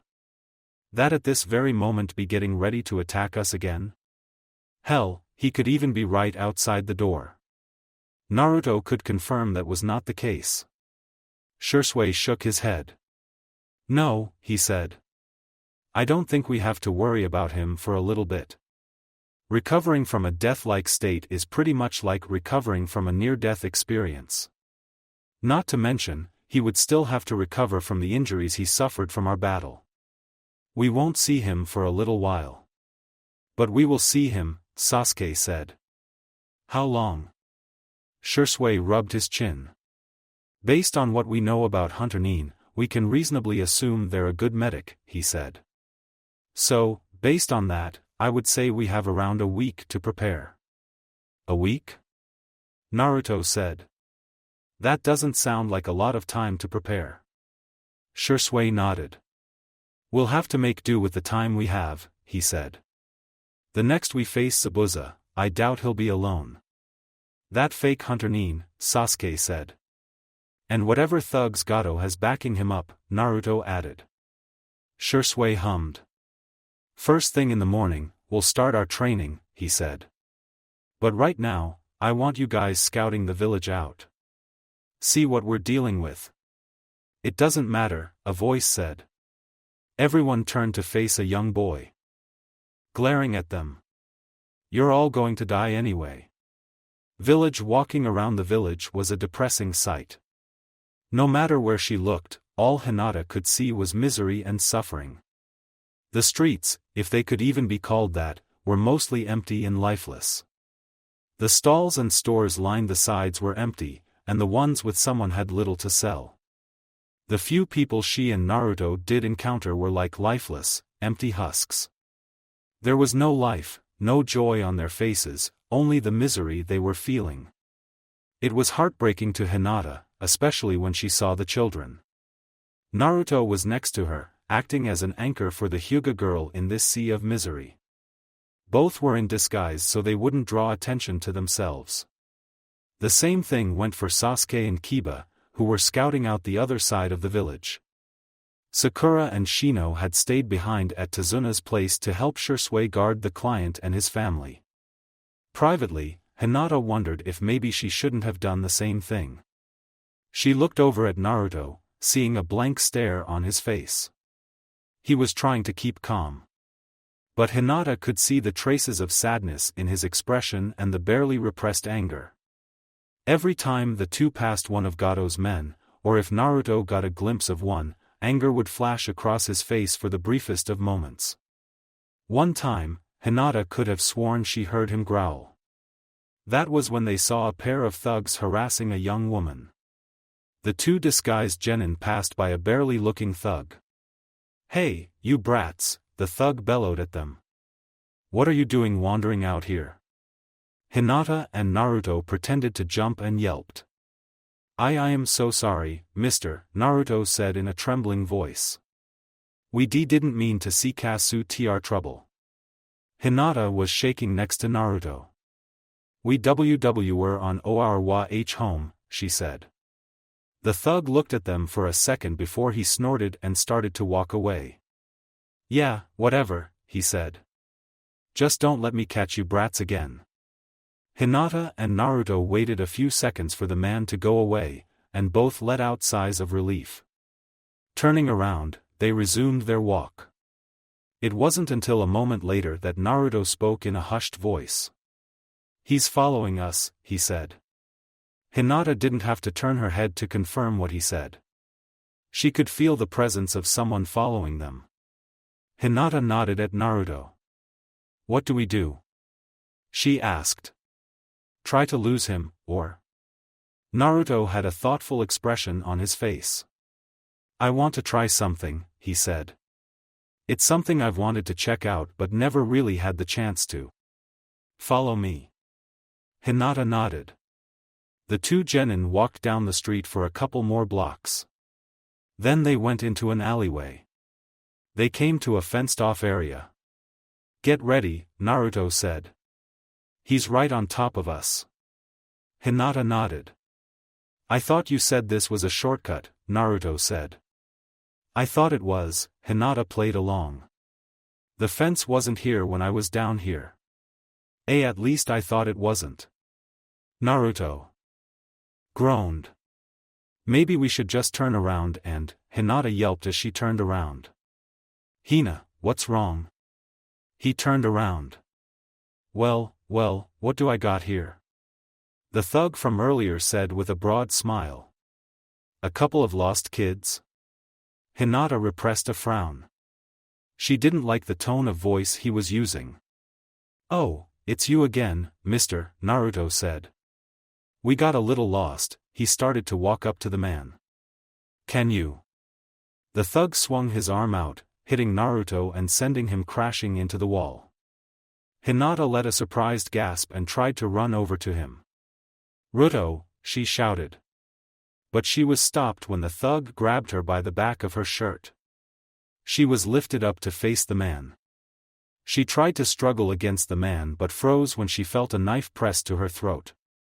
"Now, if you know what's good for you and your friend, you won't shout for help," the thug said.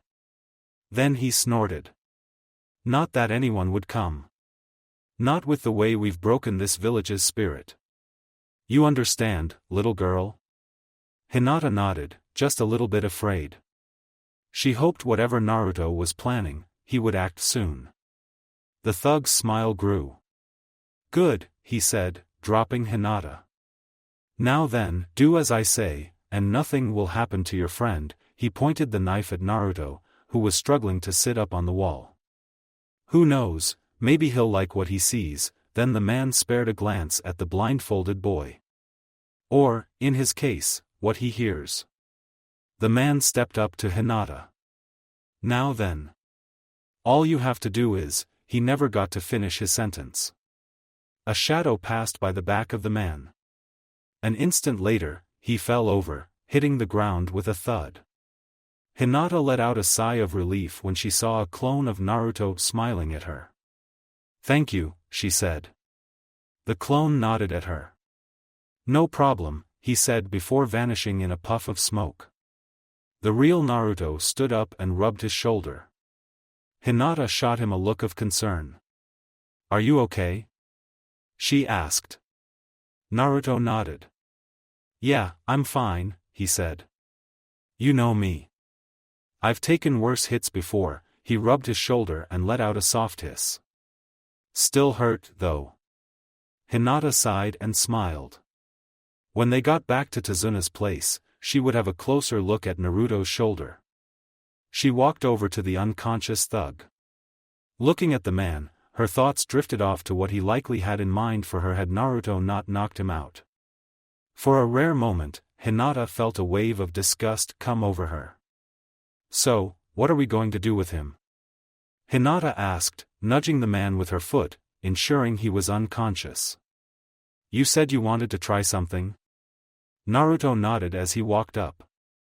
"I do," he said, kneeling beside the man. With some help from Hinata, he flipped the man over to his back. "It's something me and Kurama discussed, but we were never able to test it out until now." He held his hand over the man's head, specifically over his eyes. Hinata watched with morbid fascination as the man's eyes fluttered open, and with a slight popping noise. The eyeballs were removed from their sockets.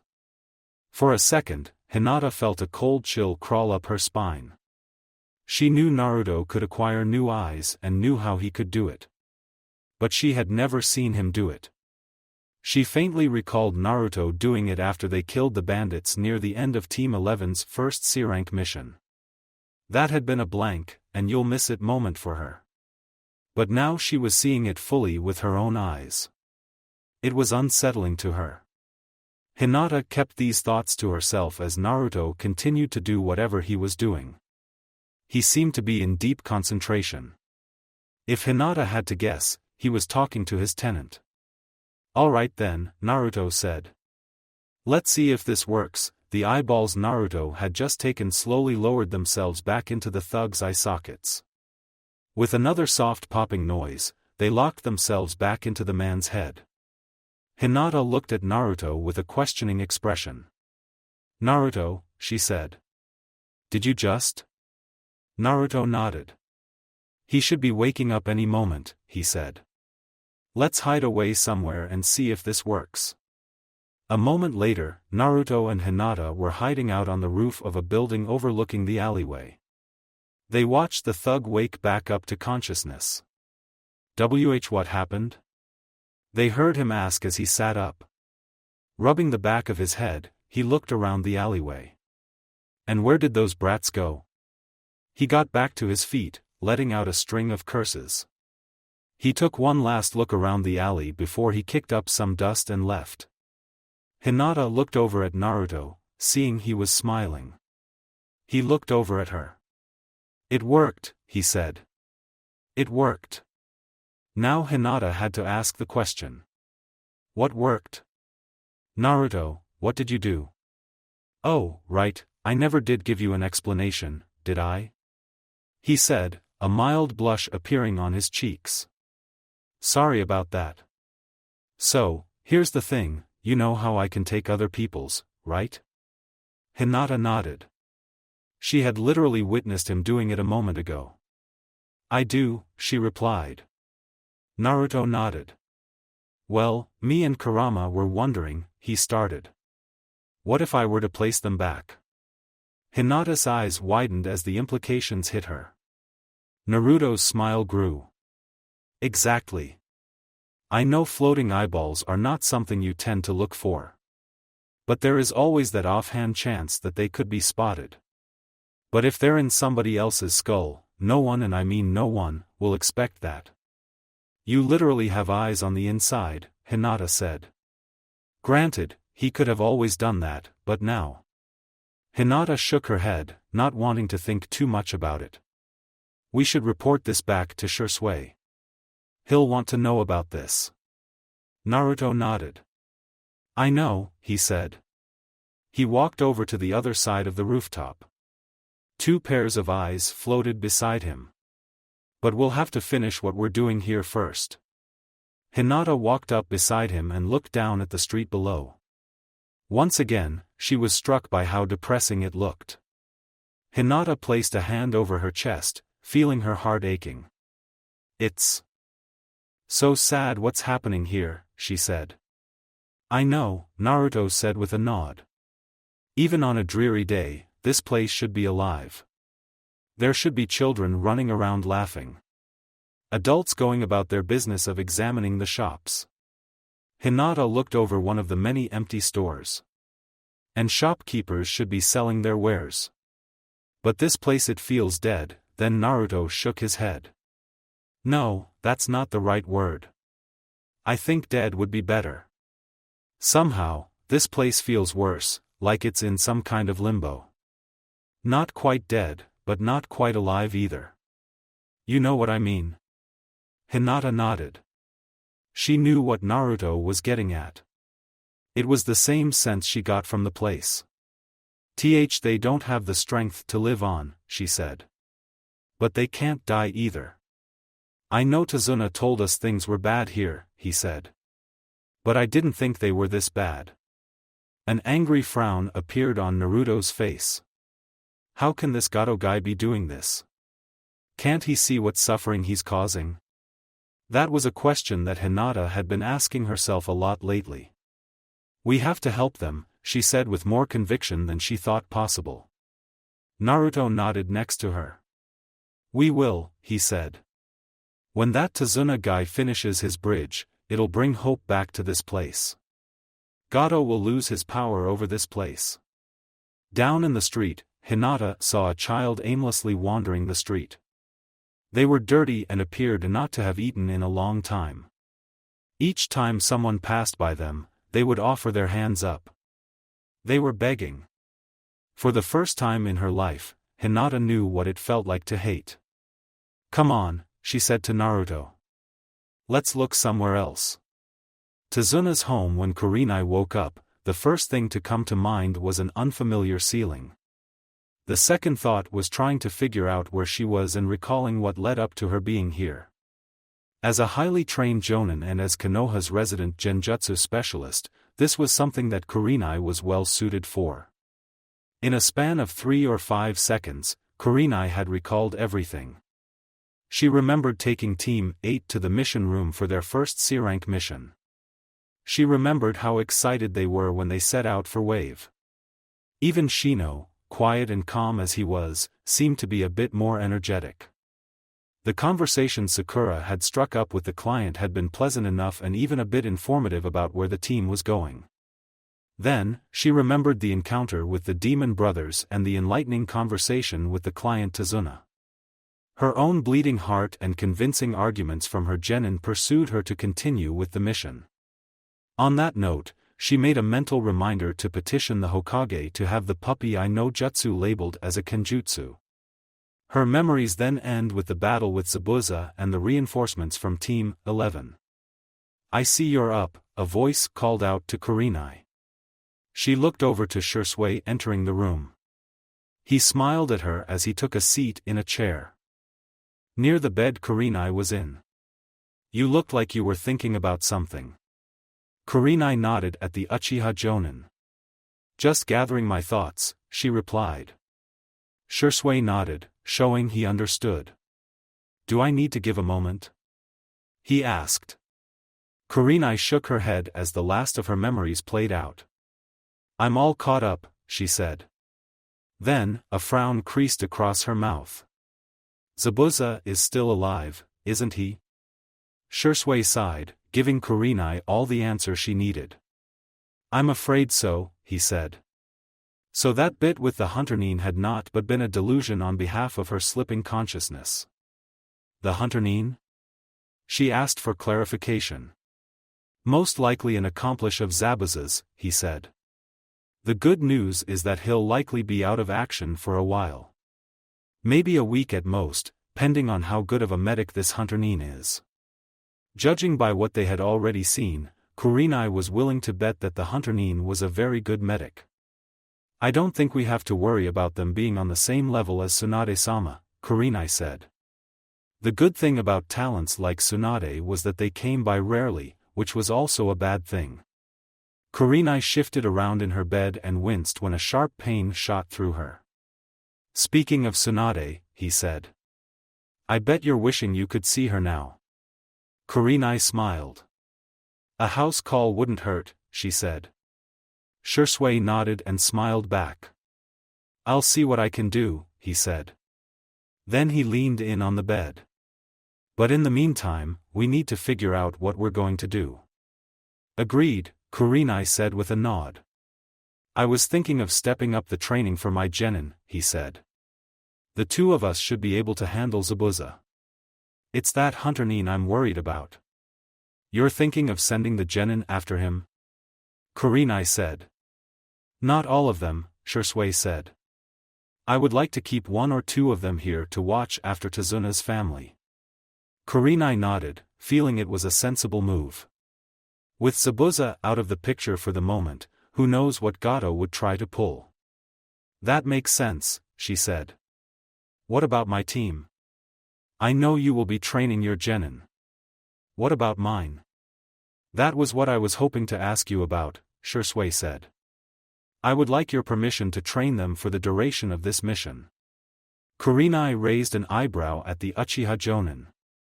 She was surprised and appreciated the fact that he was asking her this. Since he was the more senior Jonin of the two and the only one in fighting condition, that meant overall command fell to him. As the team leader, he could do whatever he wanted with the genin of Team 8, even if they were not his genin. That included whatever training he deemed necessary for them to go through. Or even the lack thereof. In the back of her mind, Kurenai was reminded of the stories of some joint team operations and how the leading Jonin sensei would refuse training genin outside of their team, even when it was necessary. Kurenai decided to point that out so she could gauge the man's reaction. I appreciate you asking, she started carefully. But as acting team leader. She was cut off when Shursui raised his hand. I know what protocol says, he replied flatly. I could train your genin however I like. Or even deny them training until you get better. But I'm not going to do that. I might be acting team leader right now, but at the end of the day, they're still your genin. You know them better than I do. If you think they need the training, then I will give it to them. If not, he shrugged his shoulders. That's up to you. Kurenai felt her shoulders relaxing, she hadn't realized she'd tensed them up. Then you have my permission, she said with a smile. I appreciate that you let this be my decision. Shursui smirked at her. You don't have to thank me, he said. I would want to make sure my genin were looked after if our roles were reversed. Now then, here's what I plan to do with them. Kurenai listened intently as the Uchiha Jonin laid his training plan out. Through the explanation, she would offer some helpful pointers and suggestions. By the end of it, they would have a training plan she was satisfied with. Docs, what can you see? Kiba asked Sasuke. While Naruto and Hinata scouted out one side of the town and the area around the bridge, Sasuke and Kiba had been asked to scout the other side of the town and the nearby docks. Sasuke let out a soft, scoffing noise. Just a bunch of boats and a few warehouses, he said. What else did you expect from some docks? Kiba had to bite on his tongue to keep a retort from coming out. That's not what I was asking, he said through his teeth. How many ships do you see? How many men does Gato have around the docks? What do the warehouses look like? Giving the Uchiha boy a sideways glance, he saw he was smirking. So, there are some intelligent thoughts going on around in that head of yours, he said. Kiba balls his hands into fists, repressing the urge to throw himself at the Uchiha. I see about 3 or 4 ships docked and 2 others out on the water. I would guess there are 2 or 3 dozen men out and about.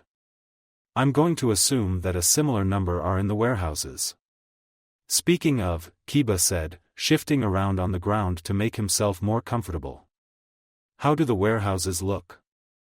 Any idea what they might be storing in them? Sasuke shook his head. Not without getting any closer, he said. Shursui might have us sneak in at a later time. But for now, all he wants is for us to get a lay of the situation. Kiba nodded. He wanted to do more. He didn't like sitting around and doing nothing, not after what he and Sasuke saw back in the town. I can say they are definitely being used, Sasuke said. I can see Gato's thugs moving crates in and out of the warehouses. I can't tell what they are, but docks are busy. Kiba crawls up the cliffside, overlooking the docks for a better view. He saw what Sasuke meant. Several crates, large and small, were being carried in and out of the warehouses. Whatever they contained, be it simple supplies like food or more illicit items, was hard to tell. You think this Gato guy could be down there? Kiba asked. Sasuke shook his head. I doubt it, he said. He doesn't come off as the type to mingle with his own men. My guess is he has his own building somewhere in Wave. Kiba nodded, agreeing with Sasuke's assessment. That's too bad, Kiba said in a low growl. I would love to get my claws on that guy. Kiba balled his hands into a fist, careful not to dig his nails into the palms. Seeing what he's down to this town. It makes me sick. Seeing the people around town acting so lifelessly, the sheer hopelessness of their situation. It had been overwhelming to Kiba, made worse since he came from a clan that was so energetic and active. Even the Hyuga, with the sticks stuck up their asses, some notable exceptions, were more lifelike than the people in the nearby town. It made him shudder to think what the rest of Wave looked like. I know Kiba, Sasuke said. I want to see him pay too. But our job here is to protect the bridge builder, not be heroes for these people. Kiba snorted. He wished they could do both. Then he took notice of something. Hey, Sasuke, look over there, he points to a road leading out from the docks. You see that? Sasuke looked over at what Kiba was pointing at. A confused frown appeared on his face. You mean that road leading out of the docks? He asked. Kiba nodded. Yeah, can you see where it goes? Sasuke focused on the road. It looks like it leads back to town, he said. That does make sense. Where else would the thugs in the town be getting their stuff? Good eye, Kiba said. But that's not what I'm talking about. Look closer.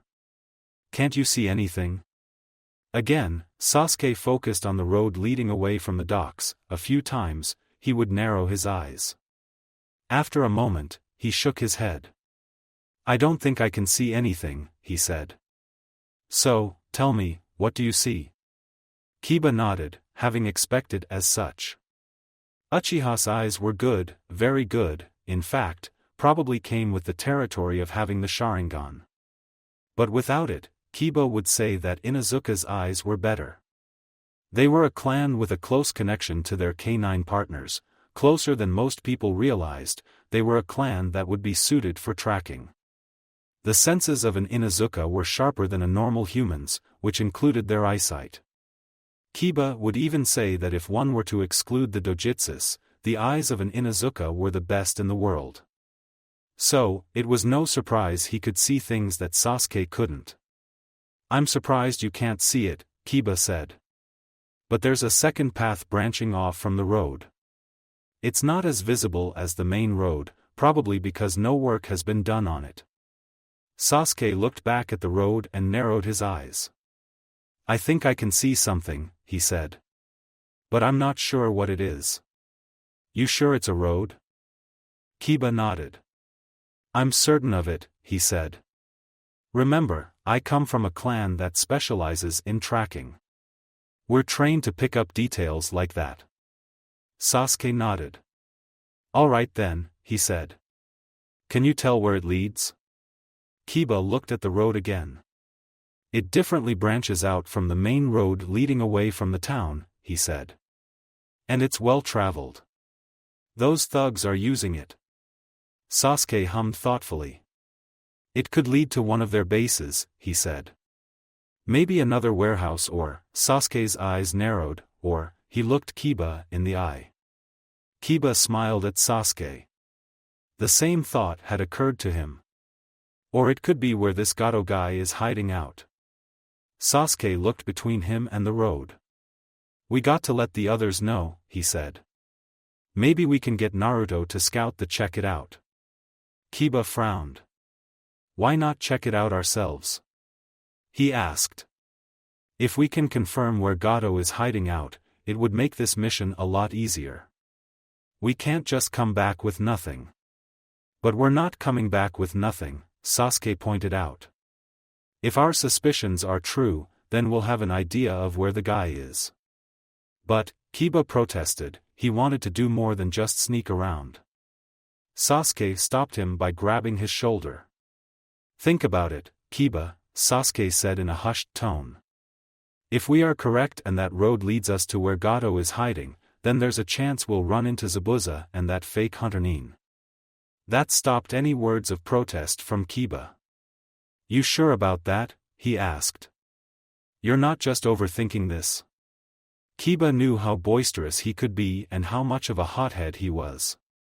Both were common traits in his clan, and he got them in spades.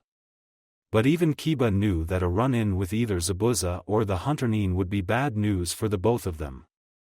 Sasuke shook his head. Think about it, Kiba, he said. Wherever Gato is hiding, it will be the most secure and safe place on this island. Which would make an ideal place for a pair of shinobi to hide out at. Especially when one of them was injured and needed a safe place to recover, not to mention it would allow them to keep an eye on their client and vice versa. Shit, Kiba said, feeling his shoulders slump. And here I was hoping we could bring back something useful. Sasuke smirked at him. Don't worry, Kiba, we'll get our chance, he said. We just need to wait a little longer. From now let's get out of here and report our findings back Shisui-sensei. Along with our suspicions. Sasuke stood up and started to walk away from the cliffside. Kiba followed. You think Kurenai-sensei might be up? He asked. Sasuke gave Kiba an understanding nod of his head. Don't worry, he said. I'm sure she's fine. Shisui-sensei said so himself, and Hinata looked after her for a while. Right, Kiba said, not so sure. She's getting to be a pretty good medic, isn't she? Sasuke nodded. She's always had a talent for it, he said. Tsunade-sama has taught her a lot. A smile grew on his face. I'm sure she'll be a great medic Nin in no time. Maybe she'll even be better than Tsunade-sama one day. She already makes her medic, you know. Kiba smiled and snorted. I wouldn't bet on that, he said. When he got a questioning look from Sasuke, he elaborated. Sakura has been practicing medical ninjutsu as well, and from what I gather from Kurenai, she's a quick learner. Hinata might have some competition in that field. Sasuke smiled fondly. Well, Sakura has always been a quick learner, he said. But I think that I'd still go with Hinata any time of the day. Well, of course, you would, Kiba said. She's your teammate, after all. Come on, let's get back to Tazuna's place. Tazuna's home night had fallen by the time the genin had returned to Tazuna's home. The members of Team 8, plus Hinata, were relieved to find out that Kurenai had woken up while they were gone and was on her way to recovery. The Konoha shinobi were now gathered around the table, enjoying a meal in the home's small dining room. While the genin were eating, Shisui had a hand on his chin as he went through everything they had reported. A smile was gracing his lips as he was quite pleased by everything his genin and Kurenai's genin had gathered today. So, Shisui-sensei, what do you think? Naruto asked. Did we get anything useful? Shursui lowered his hand down to the table and looked at the genin staring at him. He smiled and nodded at them, getting relieved expressions from the 6 of them. Well, 5 of them, anyway. Shino remained impassive, but Shursui had the feeling he was pleased. This is some good info you guys got, he said. Naruto, Hinata, Sasuke, and Kiba, well done. You guys did a good job. Sasuke and Kiba, I'm especially pleased by what you found. If your hunch proves to be correct, we know not only Gato but possibly where Zabuza and his associate are. That will make our mission a lot easier. Kiba and Sasuke smiled at each other. Now then, Shursui continued, turning his attention to Naruto. Naruto, I would like to discuss the discovery you made about your ability. Naruto rubbed the back of his head as he gave Shursui a wide smile. It's just a little something me and Kur. He stopped mid-sentence as he remembered the presence of Tazuna and his family. A friend discussed it together. Shursui nodded. How clearly can you see through this man's eyes? He asked. Is there any effect on his eyesight? Naruto shook his head. Not as far as I can tell, he said, rubbing his chin. And I can see plenty well through them. Shursui noticed Tazuna lean next to Kiba. What are they talking about? He asked the Inuzuka boy in a whisper. I thought he was blind. What are they talking about seeing? Kiba gave the client a cheeky smile. You haven't noticed yet? He said. Man, are you in for a surprise? Shursui ignored the conversation even as a bewildered expression appeared on his face. This does give us another means of spying on our enemies, Shursui said as he went over the possibilities in his head. Naruto's Futogen already had limitless possibilities as a means for recon and espionage. With this discovery, those possibilities were expanded. Naruto, tomorrow I want you to use this ability on more of Gato's men. The more eyes we have on the inside, the better. Naruto nodded. I was planning on it, he said. I just hope there isn't a limit to it. He rubbed the back of his head. Suppose we'll find out soon enough. Shursui nodded. Then he looked over the table for a second, then turned his attention to Tazuna. Tazuna-san, he addressed the man. The bridge builder straightened up in his seat. Are you planning to return to your bridge soon? Tazuna nodded. Yeah, he said.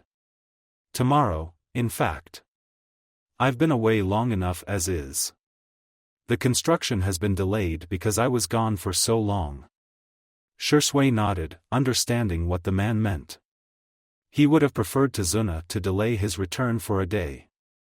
So that Shursui and the genin could secure the sit around the bridge. However, he suspected the man wouldn't hear anything about it. So, they would have to work around it. All right then, Shursui said. He turned his attention to the genin at the table.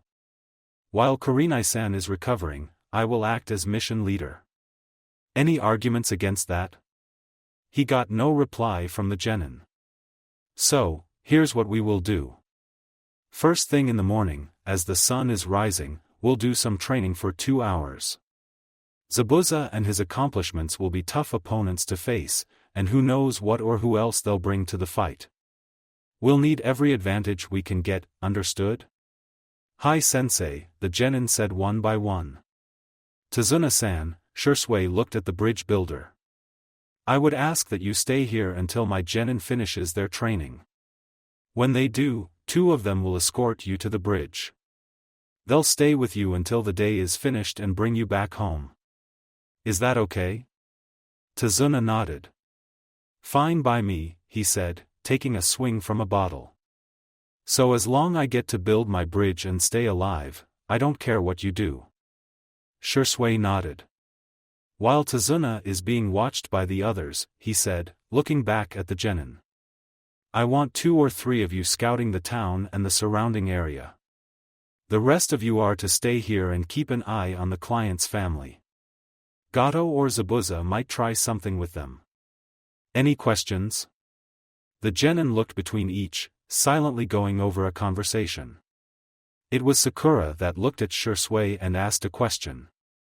Shisui, sensei, she addressed the Uchiha Jonin. Yes, Sakura? Shisui said. What is it? Sakura had a pensive expression on her face, and it looked like she was biting the inside of her cheek. What do we do if any of Gato's men try something? Shisui had a feeling about what she was asking about. In an undetectable motion, he glanced at Hinata as Naruto placed a comforting hand on her shoulder. Do something? He asked for clarity. Sakura looked away from Shisui as a nervous expression morphed across her face. Like they catch us and try to attack us. She elaborated. Or what if they come for the house? What do we do then? The other genin were staring at him, waiting for an answer. Shisui closed his eyes and quickly went over his options. Those are some good questions, Sakura, Shisui said, opening his eyes. If Gato's men try anything, do what you must to defend yourselves. But remember why we are here, so don't do anything that will draw attention to us. Got that? He got nods from the genin. Then he let out a breath. That said, if you have to, you have my permission to use more permanent solutions. At this declaration, the genin of Team 8 paled while Shisui's genin gave him stoic expressions. Sakura nodded slowly. She said. Yes, sensei. Her voice trailed off to a soft whisper.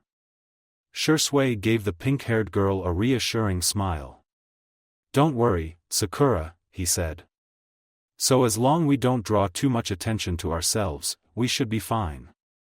In fact, if everything went to plan, there would only be one death by the end of this mission. That was something he would have to discuss with his genin later. For now, information gathering would be key.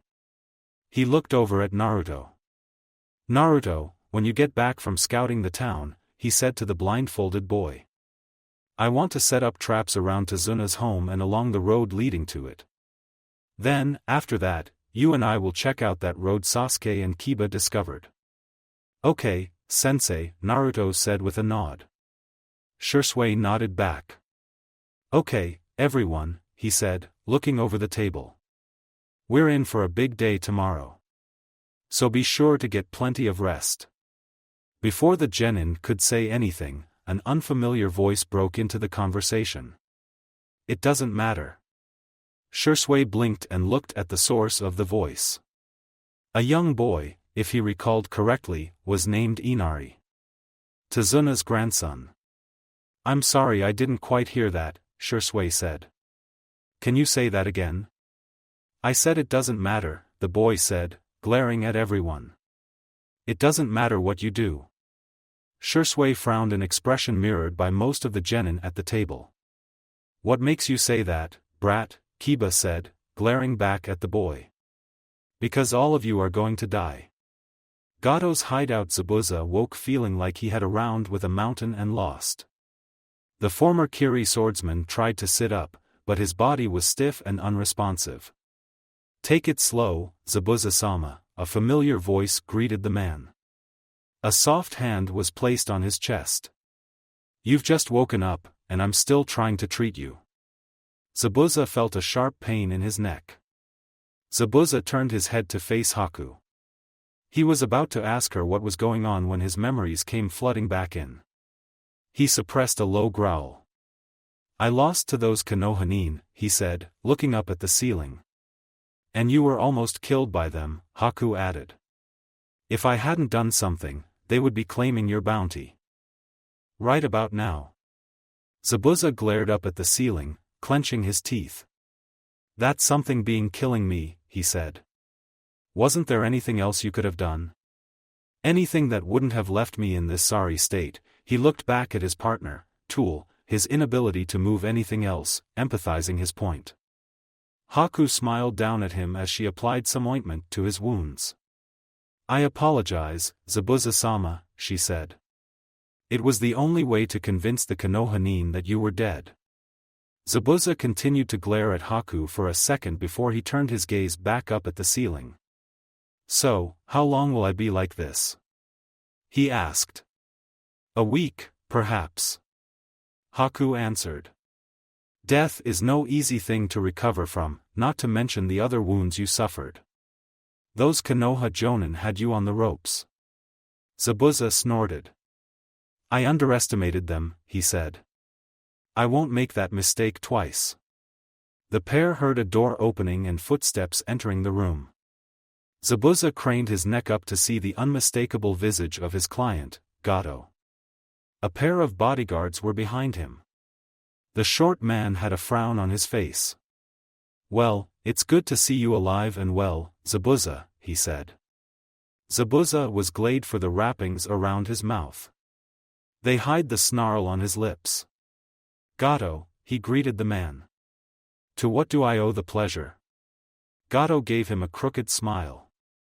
"Just to see how you were doing," he said, walking up to Zabuza, his guards close behind him. "And to congratulate you on a job well done." His smile melted away into an angry frown.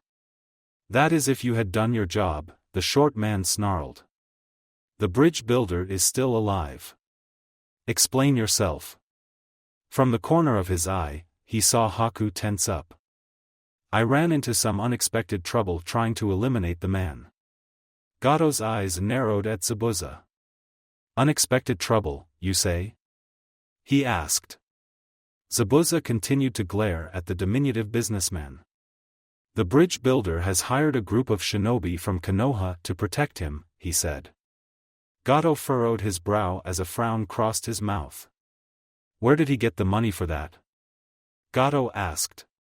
Zabuza shrugged, or as best as he could, given his current state. "Don't know, don't care," he said. That wasn't the answer Gato wanted to hear. "Well, it doesn't matter if the bastard hired a bunch of tree huggers," he spat out. "You're supposed to be the demon of the mist. Not the coward of the mist, running away like that. I paid good money to see that bridge builder dead. But now I'm getting word that not only has he returned to this country but is now resuming his work on that bridge of his. What do you have to say for yourself?" Zabuza snorted. "I assure you that your bridge builder will die," he said. "His blood will be sprayed all over that precious bridge of his, and you will have your warning sign for anyone who stands against you. The Konohanin will join him if they get in my way." Now, it was Gato's turn to snort. "And how will you do that?" Gato asked, stepping up to Zabuza's bed. "Given the sorry state you're in. Why even I could." The short man reached his hand for Zabuza's neck. In a flash of movement, Haku grabbed the man's arm. "Don't you dare touch him," she growled. Then she tightened her grip so Zabuza could hear the bones in the man's arm cracking. "You're breaking it!" Gato shouted out in pain. Gato's men were quick to react as they drew their swords. But before they could attack, Haku appeared between the two, grabbing their swords and pressing the blades to their necks. "Don't even try me," she said coldly. "I'm in a foul mood today." Zabuza snorted, pathic excuses for human beings these men were. "Haku," he said evenly. "That's enough." Haku continued to hold the swords to the men's necks for a second. She huffed and the swords to the floor. A moment later, she was at Zabuza's bedside again. Gato glared at the pair of shinobi as he held his arm. "One more chance," he said through his teeth. "I'm only giving you one more chance to kill that bridge builder. If you fail, I'm cutting you off. Are we clear?" "Systole," Zabuza said. Gato snorted and turned around. When the door shut behind Gato and his men, Zabuza turned his gaze back to Haku. "You didn't have to do that," he told the girl. Under his bed sheets, his fingers curled around the kunai. Haku smiled at him. "If we kill him now, it will only draw attention to us," she said. "If they get wind of us, they'll be after us again." Zabuza huffed. "I can handle the hunter Nin," he said. Haku placed her hand over where Zabuza's was. Be patient, she said. We'll get our chance to kill Gato and take his wealth for ourselves. Then we will be one step closer to our goal. Zabuza looked at Haku. Our goal? He repeated. A breath escaped from the girl. Your goal, Zabuza-sama, she corrected herself. Now rest. Without it, you won't be able to assassinate anyone, Gato or a bridge builder. Pushy as always, Zabuza said. Keep an eye on Gato. He may try something. And be on the lookout for the Konohanin. The first team may be green as hell, but their reinforcements have a different air about them. Haku nodded. I understand, Zabuza-sama, she said. Now rest. Zabuza snorted but did as she said. 1 week, he silently said to the Konohanin. 1 week and I'm coming for that bridge builder. If the Konohanin got in his way again, then he would show them what a demon really looked like. Gato was still rubbing his arm. Damn girl, he said. She'll pay for this. You should have let us finish them, boss, one of his guards said. Especially after what that little bitch did to you. Yeah, boss, the other said. We can still do that if you like. No, Gato said forcefully. If we kill them off now, then we'll still have the Konohanin to deal with. Oh, come, boss, guard number 1 said. They're just a bunch of kids and a woman. We can take them. And this is why I'm the one that does the thinking here, Gato said mockingly. Kids or not. They're still shinobi. And they are being led by 2 jonin. No, let Zabuza recover and handle them. Then, a twisted smile spreads across his face. Then, once they are weak, then we can step in and finish them. With them gone and the bridge builder dead, no one would oppose him ever again. Wave was his. Thank you for watching. I hope you enjoyed it. Make sure to like and subscribe, and don't forget to share this video with your friends. Guys, make sure to help the author by visiting the link in the description. This is Fox Sage, and I'm signing off.